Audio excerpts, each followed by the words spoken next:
Selamat siang, Shalom. Baik, puji Tuhan, kita akan melanjutkan pembahasan kita mengenai pendahuluan dalam bahasa Ibrani. Kali ini kita akan membahas beberapa kaidah yang ada dalam bahasa Ibrani atau beberapa aturan umum dalam bahasa Ibrani. Yang pertama, semua suku kata harus diawali oleh konsonan, kecuali konjungsi atau kata sambung u atau surek. Ya, karena sebetulnya u atau surek ini berasal dari we, konjungsi we, ya, yang biasa terjemahkan dan, kemudian, tetapi, dan lain-lain itu ya. Tetapi nanti bergabung dengan kata-kata tertentu sehingga menjadi u. Jadi normalnya semua suku kata harus diawali oleh yang namanya konsonan. Ya, contoh misalkan kita menulis sebuah kata top misalkan. Top.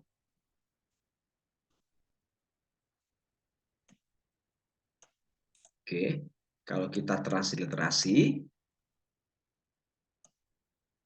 ada kata T, ada titiknya, ya, TET, kemudian vokalnya adalah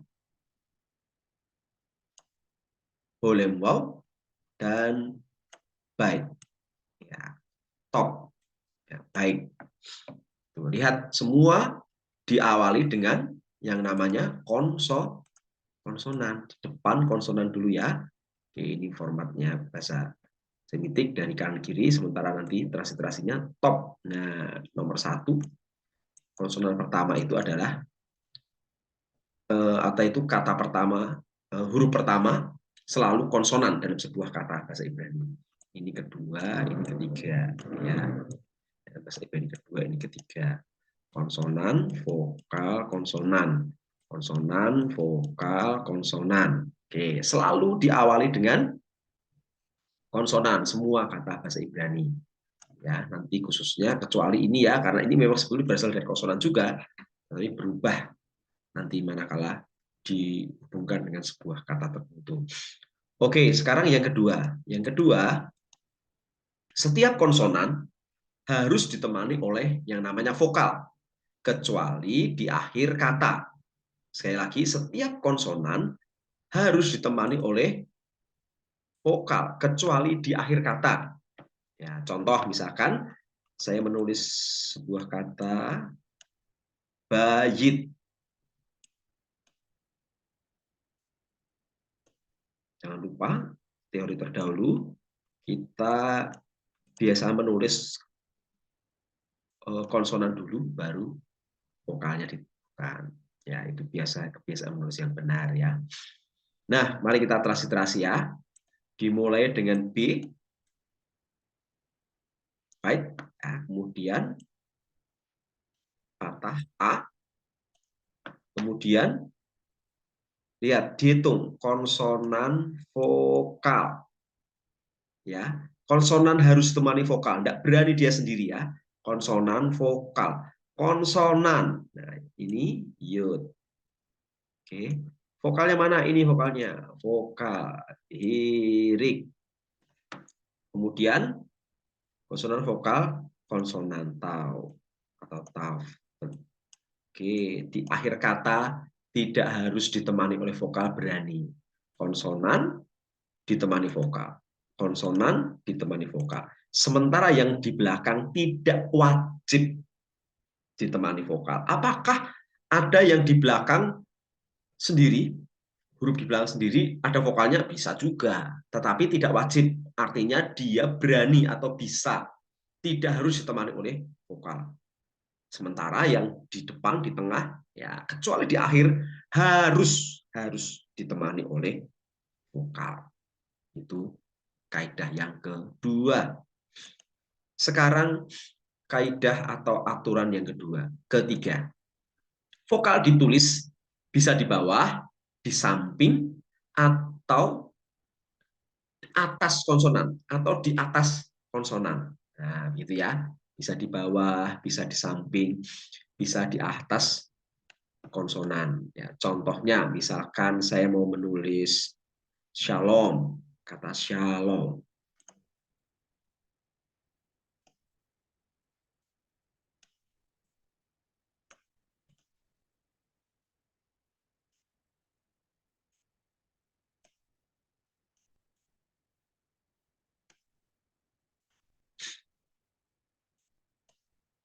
Selalu dihitung ya. Konsonan, vokal, konsonan, vokal. Nah, baik. Yang pertama adalah kata sin, shin, ya, shin, ya, titiknya di sini. Berarti bentuknya begini, S-nya. Kemudian ames, ya, sa, konsonan vokal, hitung ya, konsonan, kemudian lamet berarti vokal. Ini satu rangkaian ya. Vokal apa ini? Olem, wow. Kemudian terakhir vokal, konsonan terakhir, tidak harus ditemani vokal berani sendiri pun. Shalom. Lihat, ada yang di bawah, ada yang di samping ya, ada yang di atas. Kadang-kadang nanti holem biasa di atas. Jadi vokal ditulis bisa di bawah, bisa di samping, atau di atas, tergantung ya bentuk vokalnya yang melekat dalam sebuah kata itu. Bisa di bawah, bisa di samping, bisa di atas. Itu kaidah ketiga. Sekarang kaidah yang keempat. Kaidah keempat itu saat holem ketemu sin atau shin, holem disatukan dengan titik sin atau shin itu. Apa maksudnya? Contoh ya. Contoh akan jelas di contoh. Contoh saya menulis sebuah kata kelimpahan. Ini. Oke. Sin bukan shin. Nah, titiknya di sini ya. Kemudian baik. Kemudian oke. Vokalnya di sini. Oke. Mari kita transliterasi. Kalau ditransliterasi adalah sin. Oke. Begini. Kemudian vokalnya mana? Nah, dicari di bawah nggak ada. Di samping nggak ada. Oh, berarti di atas ini ada. Loh, padahal tadi ini adalah tanda dari sin, ya kan? Sin dan shin bedanya hanya titiknya. Contoh saya tulis di sini ya. Ini sin. Ya, titiknya di sini. Sementara yang shin titiknya di sini. Nah, bedanya kan itu. Nah, di sini lihat vokalnya di bawah tidak ada, di samping tidak ada. Berarti di atas ini juga berfungsi sebagai vokal. Artinya titik ini, ya, nih lihat saya kembali, itu dua titik yang bertumpuk. Dua titik yang bertumpuk. Jadi kalau ini misalkan dipisahkan dengan spasi, ya, dipisahkan dengan spasi, andai kata ya, kita coba pisah dengan spasi, sebetulnya begini. Ya, ini ada titiknya, kemudian ini titik lagi. Ini kalau ada spasinya, tapi kalau ada spasi harus sebuah kata kan harus nempel ya, kecuali kata yang lain itu harus spasi. Jadi tidak ada spasi yang numpuk di sini numpuk ke sini. Nah, ya, menjadi sebuah titiknya hanya satu, tetapi titiknya itu sebetulnya dua tapi bertumpuk. Sehingga kalau kita mentransliterasi kata Sabah ini konsonan ya, kemudian ini tandanya sin, kemudian vokalnya mana? Ya ini titik ini karena double. Berarti ditulis O. Apa itu? O, holem. Ini vokal panjang. So. Kemudian konsonan lagi. Konsonan, vokal. Konsonan, vokal. B, bait ya. Kemudian ada garisnya, ingat tidak ada titiknya. Ya. Berarti ini A. Patah ya. Soba. Kemudian ini konsonan lagi di akhir tidak ditemani, tidak apa-apa, tidak ditemani ya, kayak koma kembali di atas. Soba ya, kelimpahan. Nah ini bedanya ya. Sin titik di sini ini berfungsi sebagai bagian dari sin, tetapi juga sebagai vokal holem bertumpuk, tetapi ditulis hanya satu. Ya tidak tebal, tidak ini juga ya sama tebalnya sama. Tapi pengertiannya itu bertumpuk menjadi satu.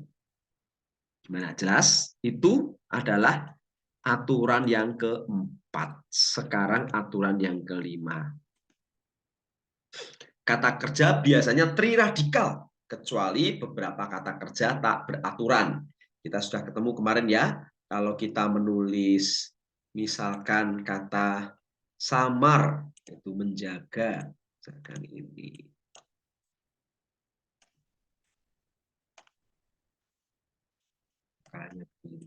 Nah, ini tiga kan? Tiga konsonan. Mari kita hitung ya. Ini 1, 2, 3. Nah, biasanya kata kerjanya triradikal. Kecuali beberapa kata kerja tak beraturan atau yang disebut sebagai kata kerja lemah. Ya, sementara yang triradikal itu biasanya disebut sebagai kata kerja kuat. Begitu. Mirip reguler dan irregular verb dalam tense bahasa, kata kerja bahasa Inggris. Yang keenam, yang terakhir, Hames. Ya, Hames itu ada di sukata terbuka. Sementara Hames Hatuf di sukata tertutup. Nah, kita kan ketemu ya, ada dua yang persis itu. Kata kerja, vokal panjang dan vokal pendek. Yang satu namanya Hames, diterjemahkan nanti menjadi A. Ya, A dengan apa? Garis di atas, atau Hames Hatuf terjemahkan menjadi O. Kapan dia berfungsi atau ditransliterasi sebagai Hames, kapan dia ditransliterasi sebagai Hames Atuf. Jika di sukata terbuka, itu Hames. Ya, saat terjemahkan, A, ada stripnya di atas. Sementara nanti kalau di sukata tertutup, dia akan menjadi O. Ya, contoh ya, saya memberi contoh, mungkin saya bikin halaman yang bersih. Kalau saya menulis wa ya home, saya akan tulis di sini sebagai contoh. Sin, oke. Oh sorry, bukan ini. Bayar home itu ini. Ya.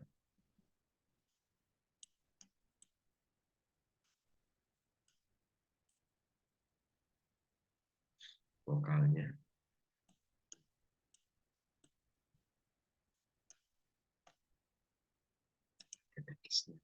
Biasanya ada suara begini. Oke, kita terasi-terasi di bawah ya. Yang pertama adalah W. W. Kemudian vokalnya dihitung. Konsonan vokal. Konsonannya, vokalnya patah A bersih ya. Kemudian ini yud. Yud itu Y. Tetapi ada titiknya. Berarti ini apa? Titik dages, hages, for T. Bukan dages ini ya. Dages ini tidak boleh diawali oleh vokal kan. Berarti dages for T. Titik pendua kalian. Didua kalikan Y-nya. Oke, kemudian vokal. Vokalnya apa? Vokalnya Hames. Ya, berarti A. Nah, lihat di dages for T ya. A dan I-nya. Waya. Lalu konsonan lagi, konsonan vokal, dihitung konsonan hi ya, diterjemah hi ya, wayak ya. Kemudian vokal, lihat vokal, tetapi vokalnya ini tertutup, ditutup oleh konsonan vokal konsonan. Masih ingat yang kemarin ya, to itu terbuka, ini nama saya TOK. Oke, sukata yang kedua tertutup karena konsonan vokal O, konsonan lagi K ditutup. Ya, itu yang satu terbuka, yang satu tertutup suku katanya. Nah, ini juga ini tertutup ya. Konsonan, vokal, konsonan. Berarti ini bukan terjemahkan A tapi O. Hames hatu. Wayahom, bukan wayaham. Tapi wayahom. Tertutup. Vokalnya yang ini tertutup. Ya, nanti kalau dibagi dalam sukata begini ya, wayahom. Nah, lihat A yang depan ini jadi hames biasa. Tapi yang belakang ini sama persis ya, bentuknya sama, lihat bentuknya sama kan? Bentuknya sama, tetapi terjemahkan O. Yang depan A, yang belakang O, karena ini hames, sementara ini hames hatuf. Nah, itu saat menentukan kapan hames hatuf. Di su kata terbuka hames, sementara di su kata tertutup menjadi hames hatuf.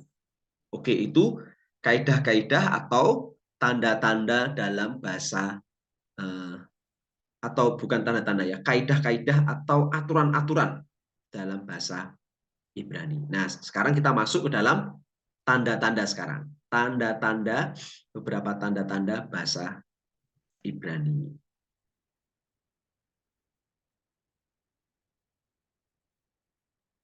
Oke.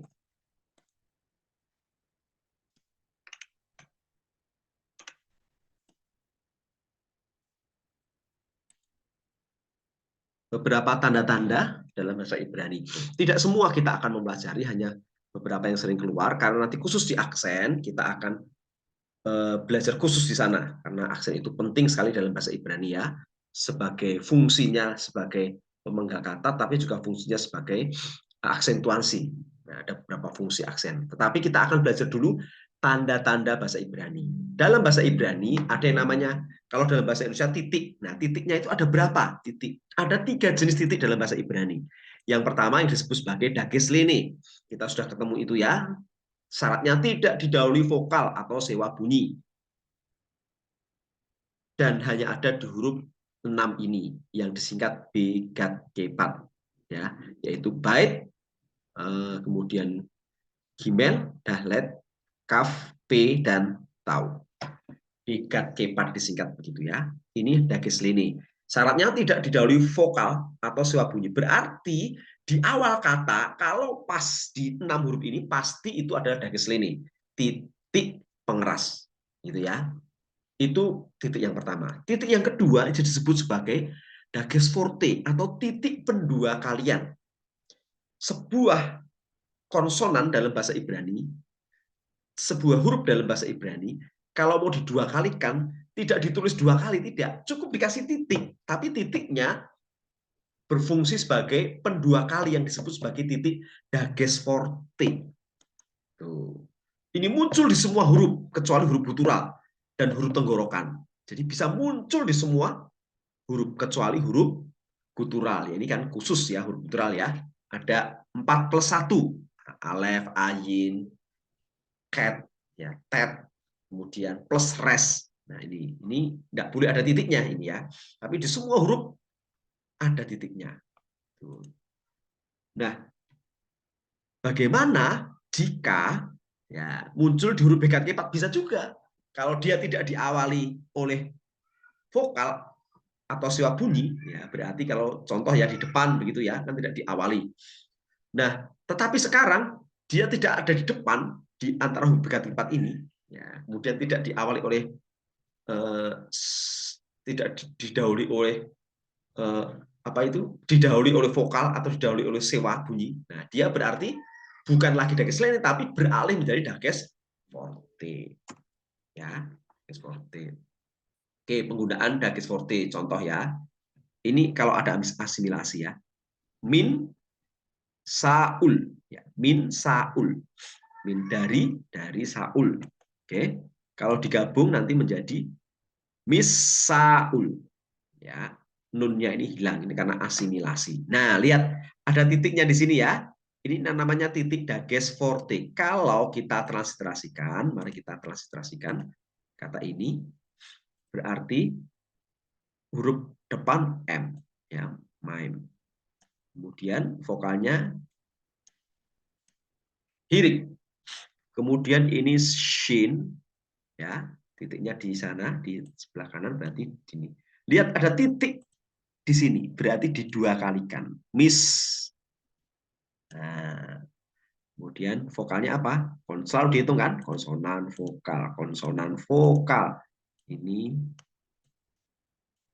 hames, kemudian alef, kemudian surek, vokalnya terakhir. Konsonannya terakhir tidak perlu ditemani, tidak harus temani. Ibrani sendiri. Berarti menjadi misaul. Nah, kalau dihitung konsonan vokal, konsonan vokal, konsonan vokal, konsonan. Oke. Misaul. Double S. S-nya kenapa ada titiknya di sini di dalam shin-nya. Itulah dages yang kedua yang disebut sebagai dages forte. Titik yang ketiga yang disebut sebagai mapik. Mapik itu membuat H di huruf akhir berfungsi sebagai konsonan.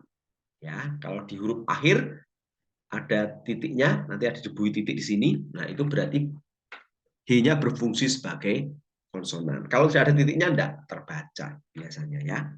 Contoh kata Sarah, gitu ya. Sarah itu tidak terbaca. Oke. Sekarang yang kedua, ada yang namanya makef. Makef itu untuk menyatukan dua kata atau lebih menjadi satu ide atau ucapan. Ya, contoh dalam bahasa Indonesia, kalau saya menggambar di sini, ini adalah namanya adalah Doni, oke. Sementara ini adalah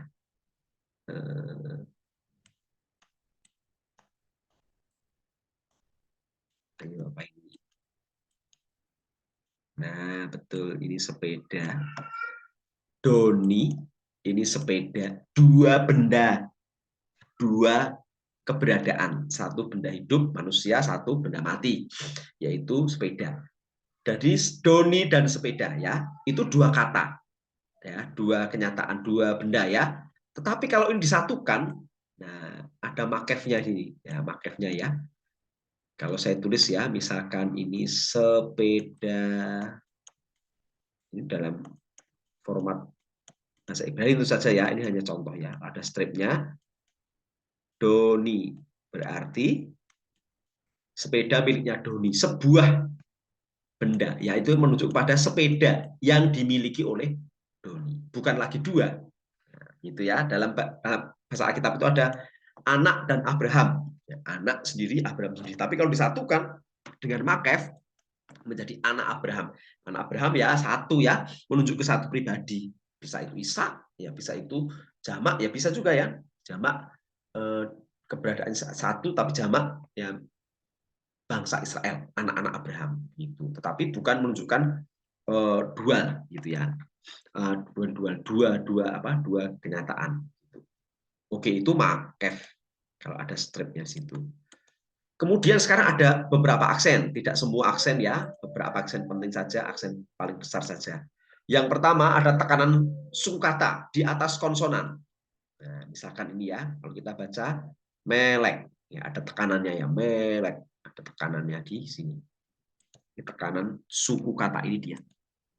Nah, yang kedua ada metek. Metek itu garis tegak kecil di sebelah kiri vokal. Jadi semacam titik tapi dalam sebuah kata. Nah, itu.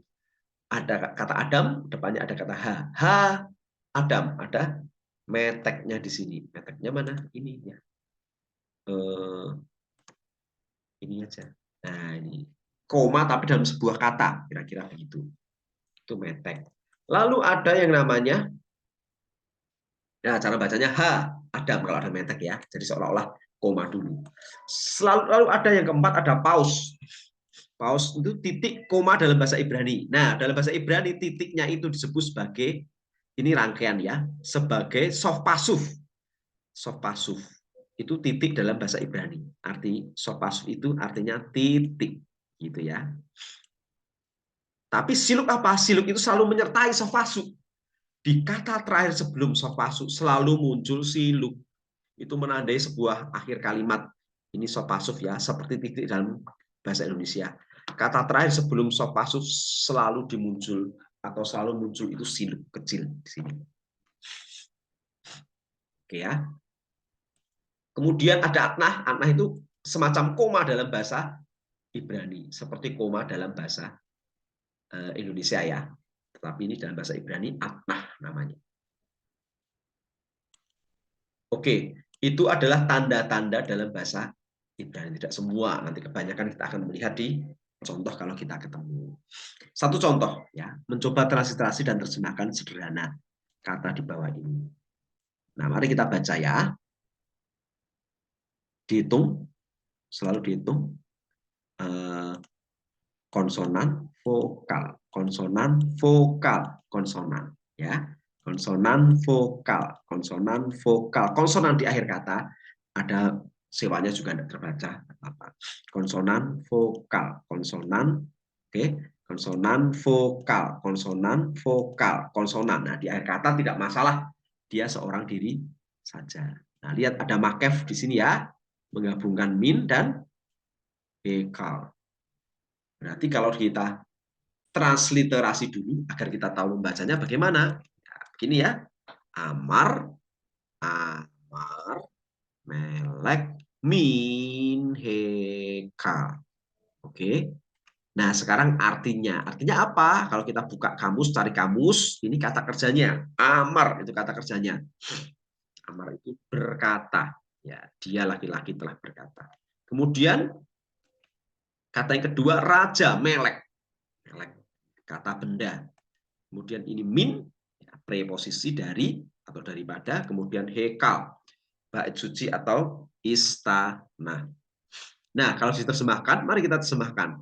Kata ini, raja ini, kata benda kan ya, apakah dia bisa masuk menggantikan dia? Bisa. Ya, bisa, karena dia juga laki-laki di sini ya, ini raja juga. Bukan ratu kan, raja. Jadi dia bisa masuk di sini. Sehingga ketika diterjemahkan, ini kata benda sebagai subjeknya, sebagai pelakunya dari kata kerja ini. Raja telah berkata dari bait suci atau dari istana. Itu hasil terjemahan. Raja telah berkata dari bait suci atau istana. Nah, itu dia sampai di sini. Ini adalah pelajaran kita masih dalam pendahuluan tentang kaidah-kaidah bahasa Ibrani dan tanda-tanda dalam bahasa Ibrani. Tuhan Yesus memberkati. Shalom.